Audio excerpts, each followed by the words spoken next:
l'argent, la devise, la monnaie, cette chose qui régit nos vies d'une manière tellement globale, mais dont on ne comprend pas forcément le fonctionnement interne. Et oui, aujourd'hui, nous parlons de cette monnaie qu'on utilise tous les jours et qui a de grandes ampleurs dans nos vies. Pour parler un peu de franc CFA, d'économie et de monnaie africaine, je reçois aujourd'hui notre économiste du jour, Madame Yacine Fall. Chers téléspectateurs, bienvenue dans Idées. Sans plus tarder, nous parlons à notre invitée. Madame Fall, comment allez-vous? Ça va bien, merci. Je vais bien. Vous allez bien? Merci et je salue tous les spectateurs et les spectatrices pour cette émission. Très bien, nous sommes contents de vous avoir sur le plateau d'Idées aujourd'hui. Et sans plus tarder, j'aimerais qu'on entre dans le vif du sujet en vous présentant, car vous êtes économiste, c'est bien ça? Tout à fait. Oui, vous êtes donc experte en matière d'argent, si on peut dire? Absolument. Qui dit économie dit argent. Qui dit économie dit argent, dit monnaie en quelque sorte. Parfait, parfait. Comment est-ce que vous aimeriez vous présenter, à part en tant qu'économiste, à nos chers téléspectateurs aujourd'hui? Enfin, je suis économiste, je suis actrice aussi de la vie sociale et politique au Sénégal. Je fais partie de la coalition Jotna. Et en fait, je suis aussi actrice sociale dans la mesure où je travaille beaucoup avec les jeunes, je travaille beaucoup avec les femmes. Et je suis aussi une personne qui est une personne internationale parce que j'ai été dans presque tous les pays d'Afrique. Et j'ai beaucoup voyagé aussi dans le monde, en Amérique latine, en Asie. Donc, je suis aussi une citoyenne du monde. Parfait, une citoyenne du monde, une richesse qui vous permet de comprendre et d'analyser le fonctionnement des choses à travers le monde, dont la monnaie justement. Et aujourd'hui, on est là pour en parler un peu plus en détail.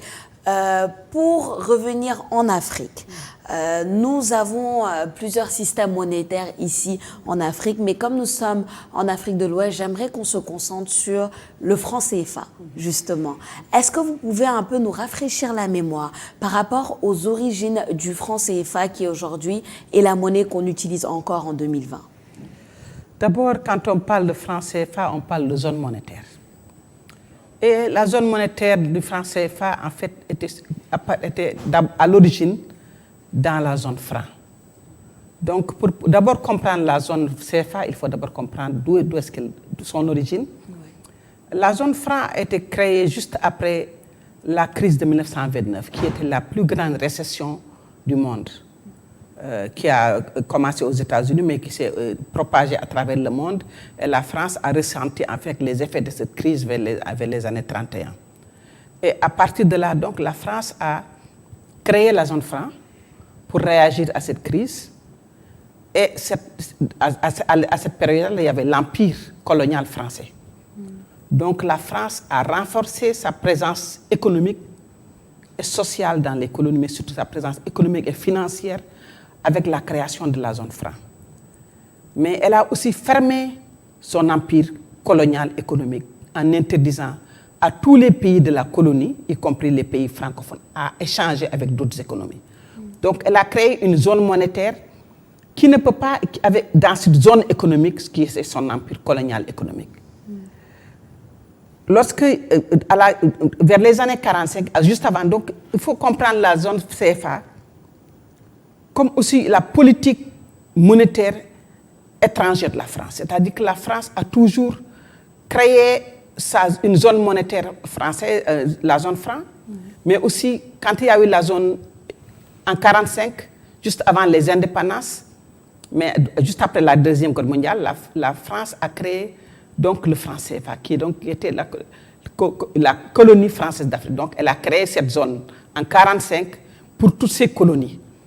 Il y a des pays qui en faisaient partie, qui sont aujourd'hui en dehors, et il y a des pays qui en faisaient partie, qui sont toujours restés dans la zone franc.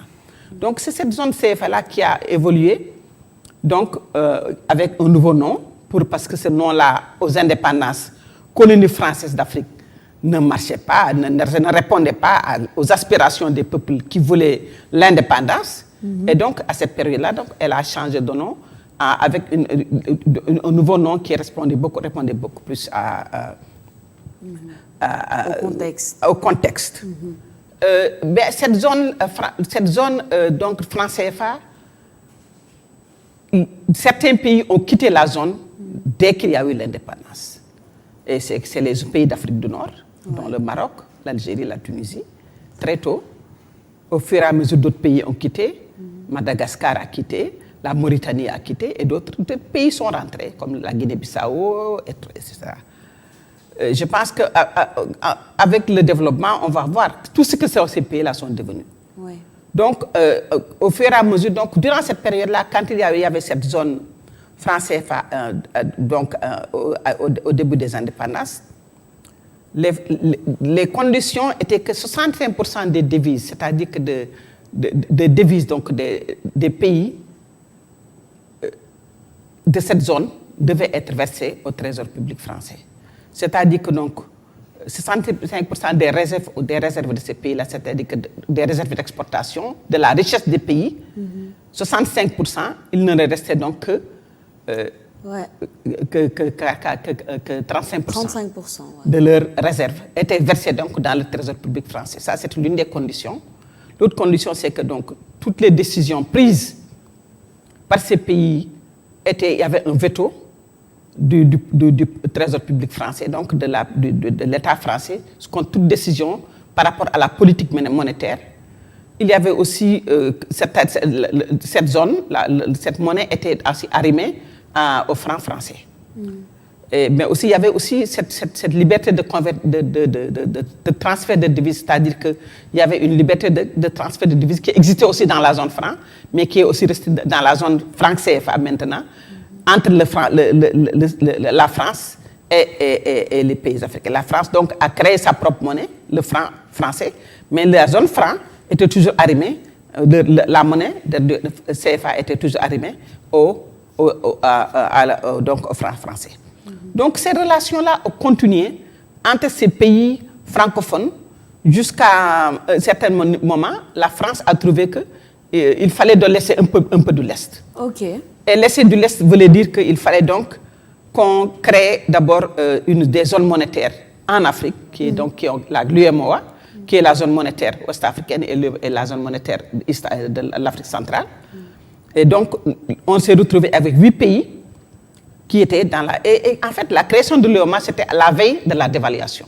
Ah. Donc, la dévaluation du franc CFA, tout le monde s'en souvient, en 1994, lorsque la France a décidé qu'il fallait dévaluer le franc CFA. Qu'est-ce qui a amené cette décision? À chaque fois, cette décision, en fait, il fallait un petit peu que la monnaie était trop forte, il fallait donc la dévaluer, donc la diviser, la rendre, la valeur de la monnaie était divisée par 2. C'est-à-dire que si on avait 100 francs CFA, ces 100 francs CFA avaient maintenant une valeur de 50 francs CFA. Et cette décision-là n'était pas prise par les États africains. Si les personnes qui s'en souviennent se rappellent qu'Abdou Diouf disait qu'il n'y aura pas de dévaluation, et si je vous le dis, vous devez me croire. Donc les chefs d'État africains étaient contre la dévaluation, mais la France l'a imposée, et ça s'est passé. Donc ce qu'on devrait retenir, c'est que toutes les décisions prises au sein de la zone CFA sur la monnaie sont des décisions qui sont prises par l'État français. Et une monnaie, c'est en fait un outil de développement. Tout à fait. Parce qu'une économie, c'est une politique monétaire, c'est une politique budgétaire. Donc la politique monétaire d'un pays qui n'est pas prise par ces pays-là, ça pose problème. Parce qu'il ne peut pas prendre de décisions par rapport à la circulation de l'argent dans l'économie. Il ne peut pas prendre de décisions par rapport au taux d'intérêt qu'il peut fixer. Il ne peut pas prendre de décisions par rapport au montant d'argent que les banques prêtent à l'économie, c'est-à-dire aux entrepreneurs. Il ne peut pas prendre de décisions par rapport au montant d'argent, au taux d'intérêt que la Banque centrale fixe aux États. Donc ces banques centrales qui sont créées, c'est-à-dire la BCEAO, notre banque centrale, n'est pas en tant que telle une banque centrale. Parce qu'elle ne peut pas prendre certaines décisions sans la France. Tout à fait, et ça vient à la question, déjà énormément de questions, quand on revient aux origines un peu du franc CFA, comme vous venez de le faire, on se rend compte que à la base, il y a une dépendance, il y a une certaine dépendance parce que la monnaie est attribuée à certains États africains, donc aux États de l'Afrique de l'Ouest principalement, cette monnaie du franc CFA.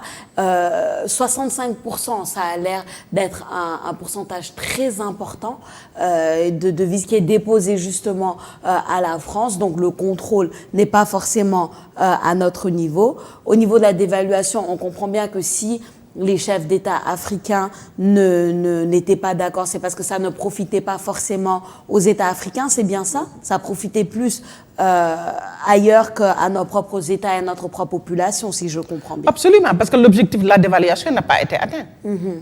C'était pour augmenter la compétitivité, et quand on a fait la dévaluation, ça n'a pas augmenté.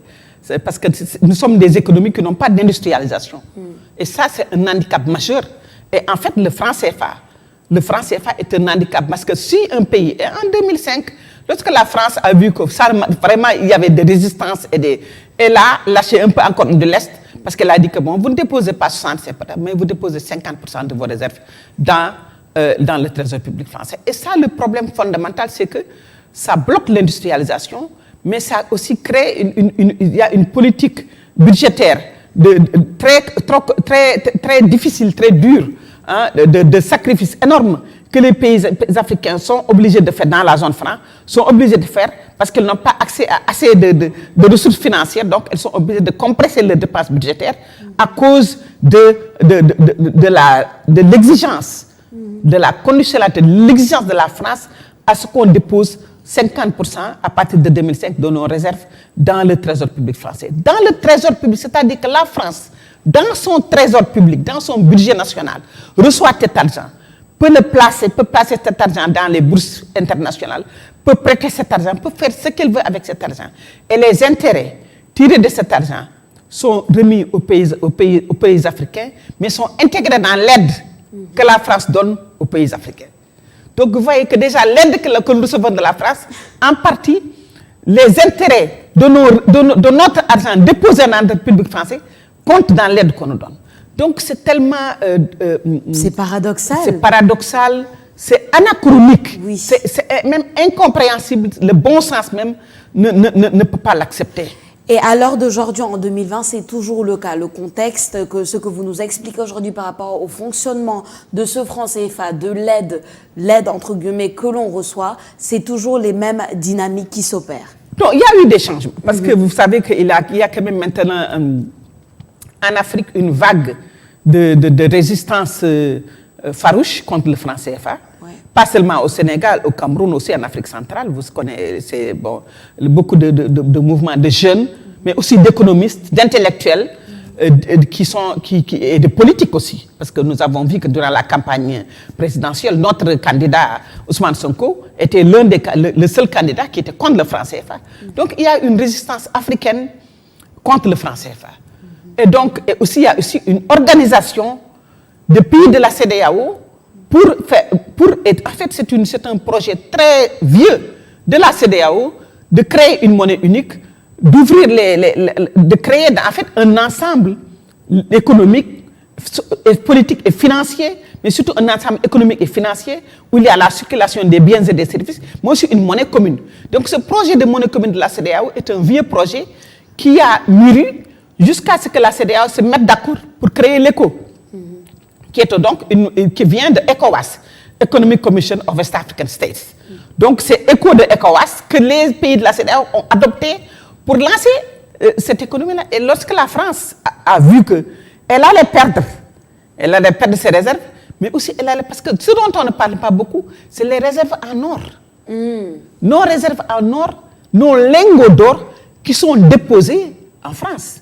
La France, qui n'a pas d'or, est le 4e pays dans le monde qui a le plus de réserves en or.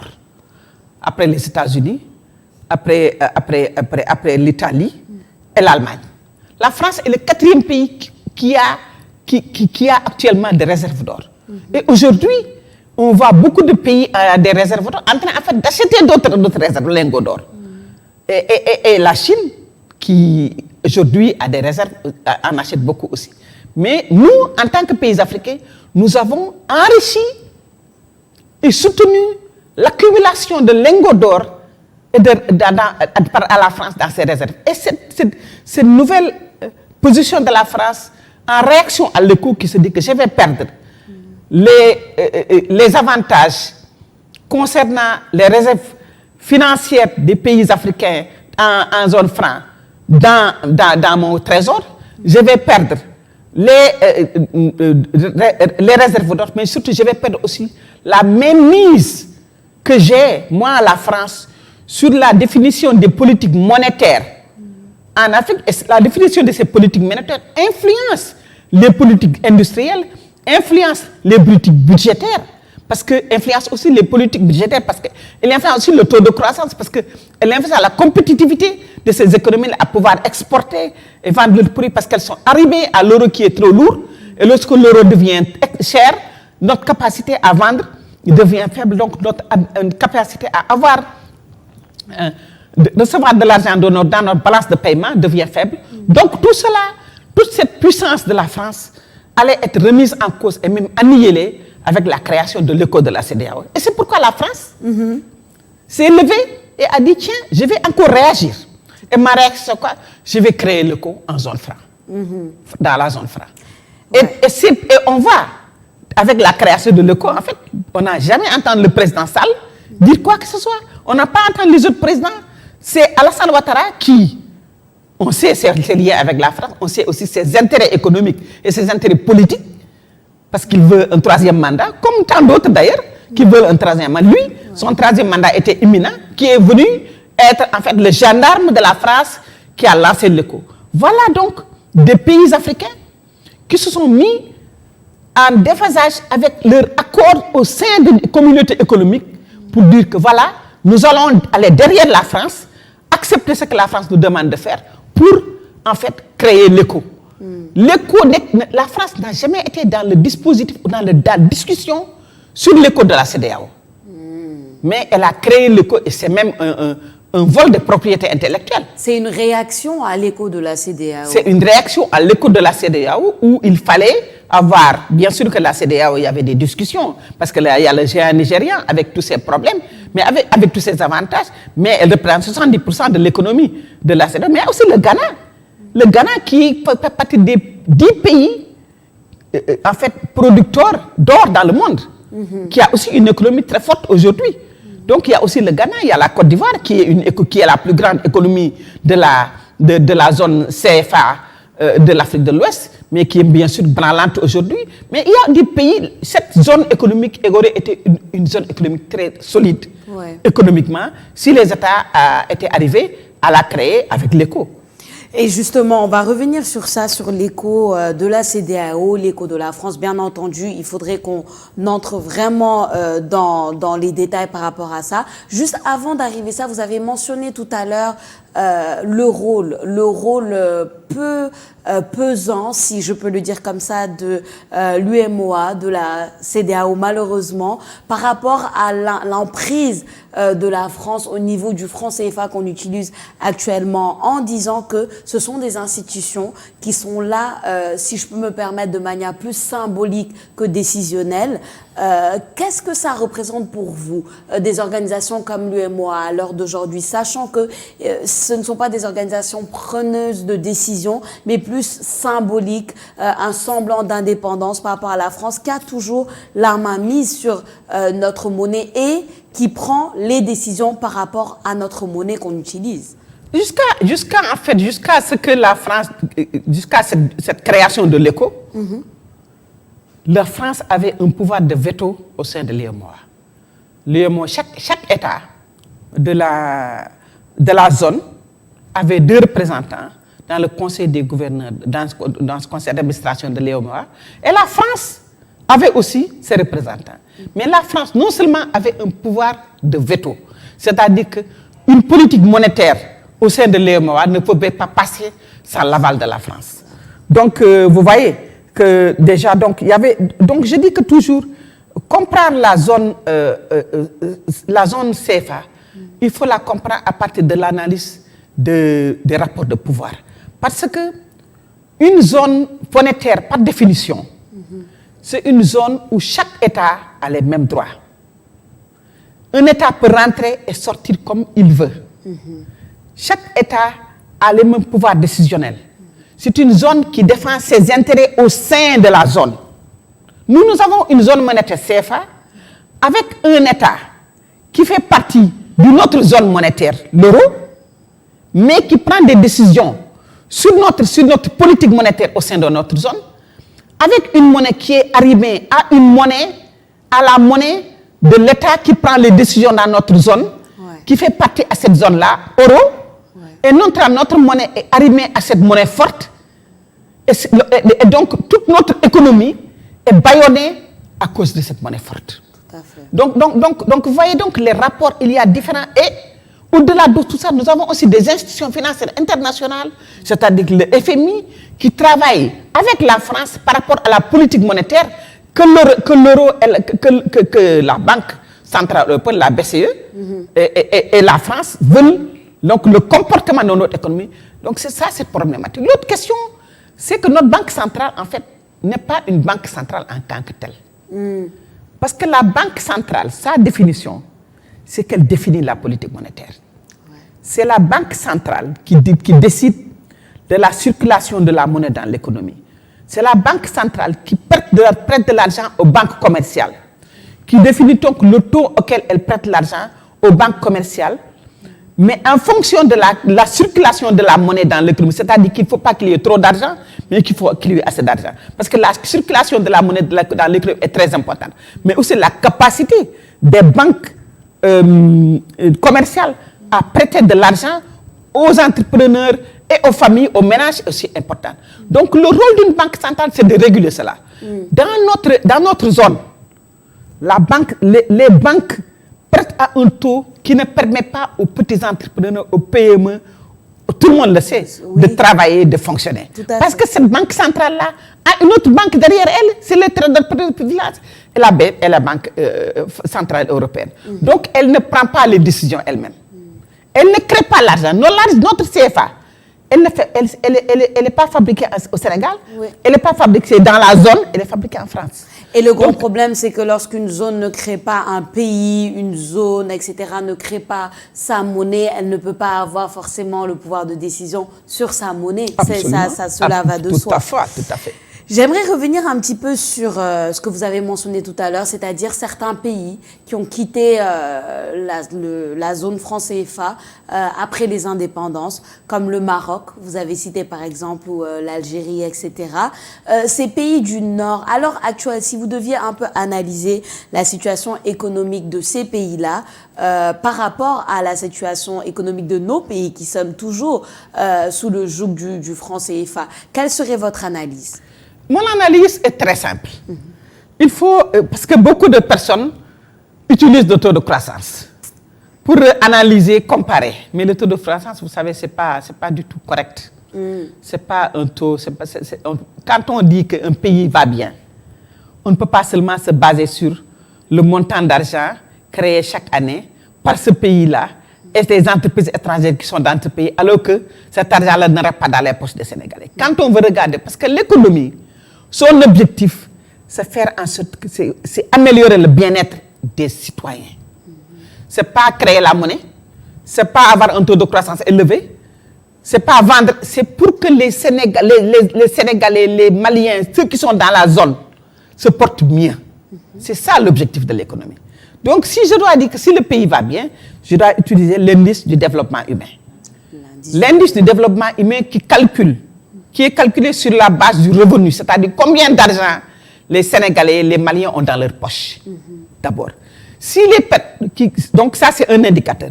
Le deuxième indicateur, c'est le bien, c'est la santé. Est-ce que les personnes se soignent? Est-ce que combien de femmes meurent en donnant la vie?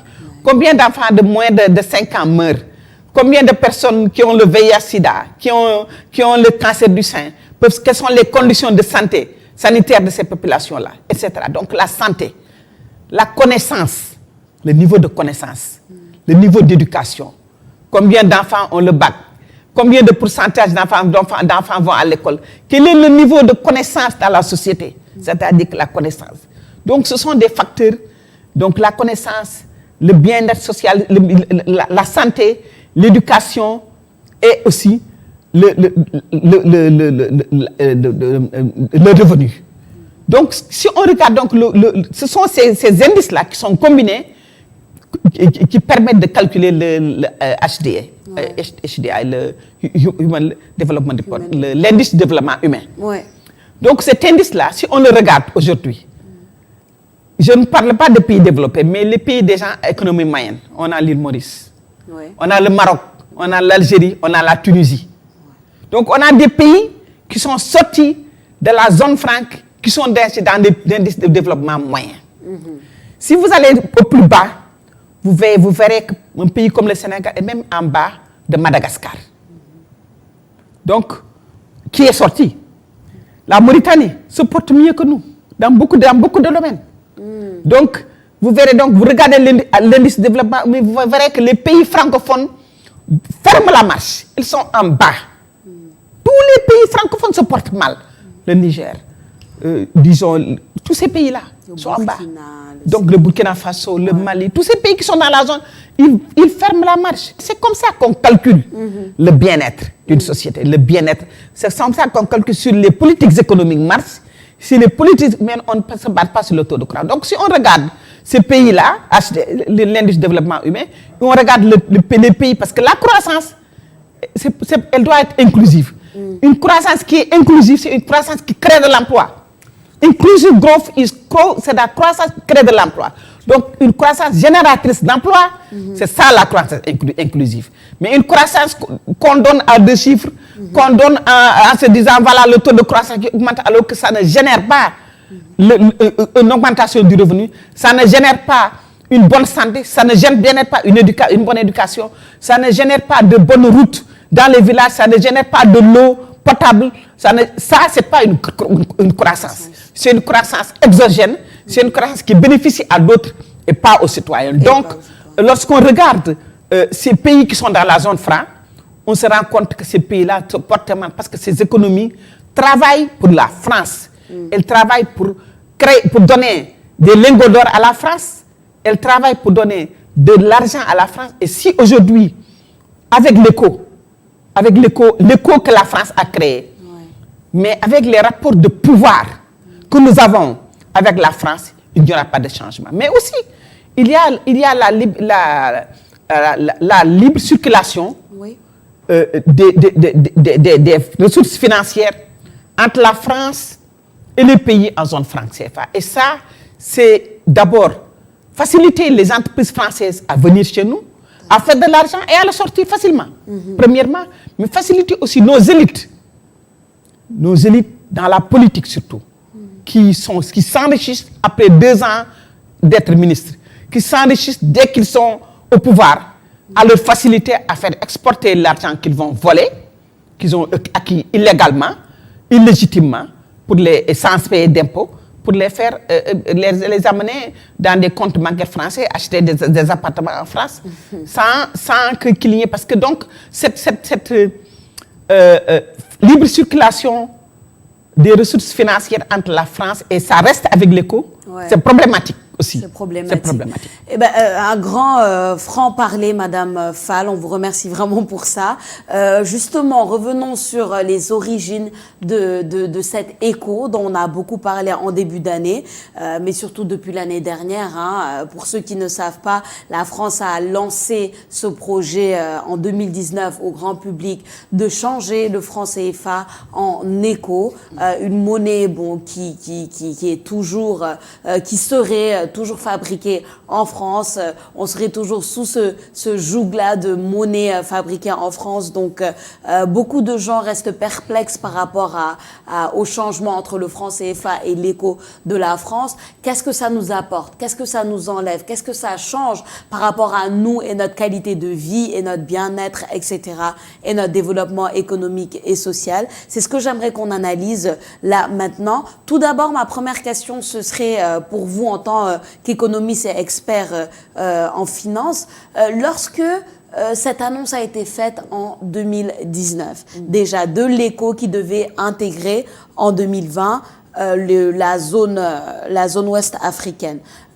Quels sont concrètement les changements que cela allait apporter dans la vie du citoyen lambda, le citoyen basique sénégalais, l'éco ou le franc CFA? Enfin, l'éco a amené de nouvelles réformes. Avec l'éco, il est dit que les réserves qui étaient en France vont maintenant être gardées dans les banques centrales. Donc, ça, c'est le premier point. Le deuxième point, c'est que les Français ne vont plus siéger dans le conseil d'administration qui va administrer dans l'UEMOA, la CEDEAO, au sein de la Banque centrale. Pardon. Donc, ça, c'est le deuxième point. Mais un point qui est très important, c'est la convertibilité de la monnaie.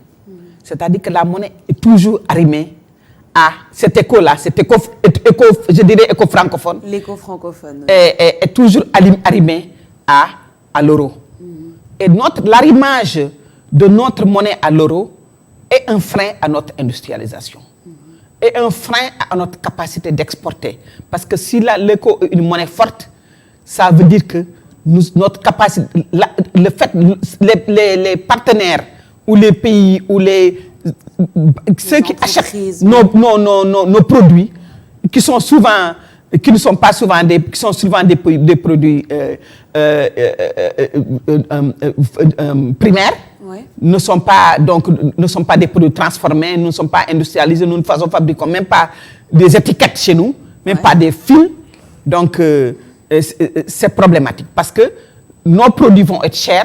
Et donc, ceux qui vont les acheter ne vont pas et donc, nous n'allons pas avoir une balance de paiement qui sera bénéficiaire pour nos économies. Donc, le fait que notre économie soit arrimée à l'euro est un problème. L'avantage, et ça peut-être je vais ajouter juste une recommandation, tous les économistes, en tout cas qui ont une analyse patriotique et indépendante de la zone franc, sont d'accord que nous devons avoir notre propre monnaie. Et nous devons avoir une monnaie qui soit arrimée à un panier de devises. C'est-à-dire, par exemple, arrimée à l'euro, arrimée au dollar, arrimée au yuan. Pour qu'on ait notre flexibilité de pouvoir exporter par rapport à la monnaie qui nous arrange. Parce que l'économie d'un pays, en tout cas un État, doit toujours défendre son intérêt. Un groupe d'États qui travaillent, qui disent que nous sommes une zone monétaire, doivent défendre leurs intérêts au même niveau. Donc, défendre leurs intérêts, ça veut dire que donc, avoir une monnaie qui nous permette d'être alignés à une panier de devises et pas seulement à l'euro. Ouais. Donc, si l'éco, la France a intérêt à ce que nous restions dans une zone arrimée à l'éco. Mais nous n'en avons, c'est pas dans notre intérêt. Mais aussi, voyant les rapports entre la France et nos pays et nos États, nous savons que la France aura toujours un droit de veto sur la décision des politiques monétaires de cette nouvelle zone éco. Ouais. Et notre intérêt, c'est d'être dans une zone économique indépendante parce qu'il y a eu la zone sterling. Oui. Dans la zone sterling, les États ont la possibilité, chaque État a les mêmes droits que l'autre. La Grande-Bretagne avait les mêmes droits que le Ghana ou autres pays, qui sont sortis même de la zone sterling. Donc pourquoi nous devons continuer à une zone, d'être dans une zone qui était la zone euro depuis les années 20, qui est devenue la zone CFA en 1945, qui est devenue la... Pourquoi? Alors avec l'ancien colonisateur qui continue de nous dicter une politique monétaire. Donc cette zone éco-là, c'est juste une zone franc CFA remake, ouais. une zone franc CFA réchauffée. Hein? Mais nous restons quand même toujours sous ce joug de domination, monétaire. C'est une bonne explication pour comprendre un peu tout ce que cela implique. Vous dites l'éco français, justement, c'est juste du réchauffé du franc CFA. Tout à l'heure, vous nous avez parlé de l'éco de la CEDEAO, donc qui vient de l'ECOWAS, c'est bien ça. Comment ça se fait que lorsqu'on parle d'éco, le grand public a directement plus entendu parler de l'éco français que de cette ECOWAS-là, de la CEDEAO, qui veut justement une homogénéité des États africains par rapport à notre propre économie. Comment ça se fait que l'éco français a pris le dessus? L'éco français a pris le dessus parce que d'abord nous sommes dans des pays francophones. L'éco français a pris le dessus au Posqui parce que la France a court-circuité la CEDEAO. La CEDEAO était dans un processus d'annoncer l'écho. Mais elle ne l'avait pas annoncé parce que toujours en train de faire les derniers arrangements. Et les pays avaient en fait la latitude de dire que si la CEDEAO n'est pas encore prête, un pays comme le Sénégal aurait dit, moi je vais créer ma propre monnaie. En attendant que l'écho CEDEAO soit bien ficelé et je rentrais dans l'écho. Là, le Sénégal, les pays ont tout intérêt à créer leur propre. Mais regardez la Gambie, elle a sa propre monnaie. Regardez la Mauritanie, elle a sa propre monnaie. Est-ce que nous nous portons plus mal que la Mauritanie? Non. Donc je pense que il y a d'autres pays, le Kenya, où j'ai vécu pendant des années, a sa propre monnaie. Le Rwanda, beaucoup de pays africains. Et ces pays-là se portent beaucoup mieux que nous. Et donc, nous avons les capacités intellectuelles, les capacités économiques, aujourd'hui, surtout au Sénégal, d'avoir notre propre monnaie. Ouais. Donc, l'éco-CEDEAO n'a pas vu le jour et la France s'est précipitée pour créer l'éco. Moi, si j'étais la CEDEAO, j'aurais pas de plainte parce que la France, l'éco-CEDEAO, c'est de notre idée. Peut-être qu'elle n'a pas, mais la CEDEAO n'a pas eu l'idée de patenter l'éco. Aujourd'hui, la propriété intellectuelle est capitale. Quand on crée quelque chose, on y met sa propriété intellectuelle. Mais la CEDEAO a été laxiste dans ce sens-là. Elle ne l'a pas protégée. Et la France l'a volé, en fait, son idée, et qu'elle avait déjà annoncée, mais qu'elle n'avait pas concrétisée. Et c'est ce qui s'est passé. Oui, elle a été court-circuitée. Parce que aussi, le CEDEAO, il y avait le Nigeria qui était toujours en négociation, parce que le Nigeria disait, pourquoi moi je vais rentrer dans cet éco? Oui. Quels avantages? Les autres pays aussi disaient, mais il y avait le Ghana qui était là et qui était prêt à rentrer dans l'éco de la CEDEAO. Et justement, vous parlez de ces différences entre les pays africains, par exemple le Nigeria qui doutait un petit peu de ça. Est-ce que vous pensez qu'il y a un manque de coalition entre les pays africains qui fait qu'on n'arrive toujours pas, aujourd'hui en 2020, d'avoir cette entente-là qui fait que, par exemple, les pays de l'Afrique de l'Ouest créent leur propre monnaie, s'entendent tous et créent leur propre monnaie, et ce qui nous empêche peut-être aussi d'avoir les États-Unis d'Afrique, le rêve des États-Unis d'Afrique qui a existé depuis les indépendances. Pourquoi il y a ces disparités? Vous savez, il y a ces disparités parce que, bon, sous ça aussi, ceci est en grande partie aussi un legs de la colonisation. Nous avons des pays, nous avons une région avec un géant, le Nigeria. On connaît l'histoire du Nigeria qui est une histoire fascinante la création du Nigeria en tant qu'État. Nous avons des mini-États qu'on a tracés avec des stylos, un créa, une règle. Hein? J'ai des amis qui me disaient, mais aux États-Unis, Sénégal, il y a un pays dans le ventre du Sénégal, la Gambie. Tout à fait. Hein? Donc nous avons des petits pays comme le Togo, etc. Donc c'est aussi peut-être cette division qu'on nous a imposée. La nature même de la CEDEAO. Donc il faut qu'il y ait une volonté politique forte des États. Cette volonté politique forte est venue du Ghana.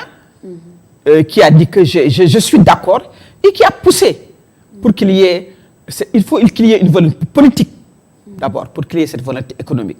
Cette volonté politique de créer un ensemble économique. Parce que le Nigeria, c'est 70% de l'économie c'est énorme le Nigeria. Oui. Mais je pense que si la discussion a avancé jusqu'à ce stade-là, les États auraient pu aller ensemble. Mais les États auraient pu aller ensemble sans même le Nigeria et créer leur monnaie. Et je pense que ça, c'était aussi un scénario qui était devant eux. Le scénario allait sans le Nigeria, mais le scénario aussi, mais allait avec le Ghana. Et à la fin, le Nigeria rentrerait. Donc, c'est comme c'est pas en fait, il ne faut pas que nous autoflagellions. L'Europe a ses problèmes. Tout à fait. Vous savez, l'euro a ses problèmes. Vous voyez tous Bien les problèmes sûr. de l'euro. Vous avez la Grèce qui a eu ce qui est arrivé, etc. Ouais. Les petits pays toujours trinquent, mais le reste. Et au fil s'il y a un élan de solidarité, on peut parce que on peut tirer les autres. Parce que quand il y a eu la création de l'euro, vous savez, des petits pays comme l'Irlande, on les a soutenus. Ouais. On a pompé de l'argent pour que ces économies puissent sortir. On a pompé de l'argent en Espagne, on a pompé de l'argent dans la Grèce. Donc on les a pas abandonnés, on les a pas affamés, on les a soutenus pour qu'elles se soulèvent. Donc je pense que aussi ça aussi ce sont des discussions où quand il y a des leaders patriotiques qui dirigent ces États-là, c'est possible. Ouais. Nous espérons que des leaders patriotiques émanent. Vous voyez ce qui se passe au Nigeria aujourd'hui. Les jeunes se résistent, accroissent à travers les partis politiques, à travers les groupes ethniques, à travers la religion. Tout ce qui les divisait les a unis aujourd'hui. Ouais. Et ils se sont soulevés aujourd'hui ensemble. Nous regrettons ce qui s'est passé, la violence policière qui a tué 12 et plus de personnes. Nous le regrettons, nous le condamnons. Mais nous saluons le courage de ces jeunes qui se sont soulevés contre l'injustice. Donc, il y a un vent de liberté, un vent de souveraineté, un vent de démocratisation que nul ne peut arrêter. Tout à fait. En Afrique, que nul ne peut arrêter. Donc, il y a beaucoup d'espoir. Beaucoup d'espoir et la promotion de la solidarité africaine, c'est très, très important. Une question que j'aimerais vous poser aussi, Madame Fall, c'est, on sait tous que la création de l'ECO devait se faire au deuxième trimestre de 2020. En juillet 2020, c'était la dernière date qui avait été annoncée, l'ECO français en Afrique de l'Ouest. On sait ce qui s'est passé avec la pandémie du coronavirus, de la Covid-19 qui a bien sûr ralenti tout cela. Mais en tant qu'économiste, réalistiquement, si on regarde les choses de manière réaliste, est-ce que selon vous, ça aurait été possible de changer la monnaie aussi rapidement, d'aller du franc CFA à l'ECO aussi rapidement, en sachant le travail technique, économique derrière, les chiffres d'affaires, le changement même, l'impression même de la monnaie, etc. Est-ce que ça aurait été possible selon vous, même sans le contexte de la crise sanitaire? Vous savez, moi je dis que d'abord, la France a créé l'ECO sur un coup de tête, parce qu'elle a vu l'ECO CEDEAO. Ouais. Donc, mais c'est une continuation. Le fait de sortir de la zone franc CFA et de rentrer dans l'ECO, c'est une continuation. Donc, les ajustements n'étaient pas énormes pour pouvoir créer l'ECO francophone. Mais moi, je suis sûr et certain que l'ECO francophone ne va pas survivre longtemps. Le vent de démocratisation, d'appel à un développement économique endogène, à une industrialisation effective, surtout à une souveraineté économique de nos États. Cet appel qui est de plus en plus entendu par les peuples africains, que ce soit les populations rurales, qui maintenant condamnent ce lien ombilical que nos États ont avec la France. Donc, cette conscience-là populaire qui est en train de se soulever à tous les niveaux de nos sociétés ne permettront pas qu'on continue avec une monnaie qui nous exploite, avec une monnaie qui nous brime, avec une monnaie qui freine notre industrialisation. Donc, je suis tout à fait confiante que cet éco francophone n'aura pas une longue vie et qu'elle sera remplacée par une monnaie CEDEAO réelle ou par une monnaie sénégalaise que nous allons, qui sera notre propre monnaie et qui va certainement préparer et créer les jalons pour une monnaie ouest-africaine. Tout à fait. C'est un sujet passionnant. On pourrait en parler pendant des heures, c'est sûr. Malheureusement, on arrive presque à la fin de cette émission. Mais je ne peux finir sans vous poser ma dernière question qui m'est inspirée par ce que vous venez de dire. Bien entendu, la promotion de cette monnaie CEDEAO, de cette monnaie ouest-africaine ou même de cette monnaie sénégalaise dont on aurait le total contrôle. C'est la promotion qu'on fait, mais toujours en restant réaliste. Qu'est-ce que cela implique? Est-ce que, à l'heure d'aujourd'hui, votre analyse en tant qu'expert en finance, est-ce que le Sénégal a réellement les capacités de créer sa propre monnaie? Est-ce qu'on est dans une position vraiment pour le faire? Et qu'est-ce que ça implique? Absolument. Oui? Absolument. Le Sénégal, vous savez, il y a tellement d'efforts, de plaidoyer pour faire peur, Ouais. pour décourager, pour dire ça va être la mort. Absolument pas. Le Sénégal a les moyens de créer sa propre monnaie. Le Sénégal a les moyens d'avoir une banque centrale sénégalaise. Est-ce que la Mauritanie est morte quand elle l'a faite? Non, pas Est-ce du que le Maroc, comment se porte le Maroc? Très bien. Est-ce qu'aujourd'hui, le Maroc est en train d'être le plus grand investisseur dans tous les pays de la zone franc? Donc, je pense qu'il faudrait que nous fassions un travail beaucoup plus important pour expliquer à nos peuples qu'il est possible que le Sénégal ait sa propre monnaie. Ce ne sera pas le chaos. Bien sûr que nous devons le faire avec prudence. Nous devons le faire dans un cadrage macroéconomique solide. Et c'est possible parce que nous avons des intellectuels pour le faire, nous avons des économistes pour l'encadrer. Et nous devons le faire aussi en éduquant notre population parce qu'un État souverain crée sa monnaie. Lorsque l'Allemagne a occupé la France, la première des choses à faire, c'est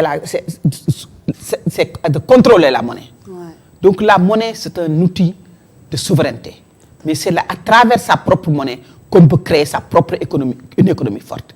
Sans une monnaie forte, on n'a pas une économie forte. Donc si on veut que le Sénégal soit une économie forte, il faut qu'on ait notre propre monnaie et qu'on soit dans une zone monétaire où on est d'égale dignité, Ouais. d'égalité de pouvoir, d'égalité de décision et d'égalité d'intérêt et qu'on la protège ensemble contre tout autre élément ou État étranger à cette monnaie. Tout à fait. Des mots de la fin très profonds. Merci pour ce message important, Madame Yacine. Et merci d'avoir fait votre témoignage et de donner votre avis d'expert pour la question de la monnaie ici dans notre émission. Alors, Merci. chers téléspectateurs, Merci. vous avez suivi votre émission Idées, cette émission où nous menons des débats de fond sous la bonne forme. Nous remercions notre invitée, Madame Yacine Fall. Nous remercions exactement toute l'équipe. Et nous vous donnons rendez-vous prochainement pour un nouveau numéro sur votre chaîne ITV.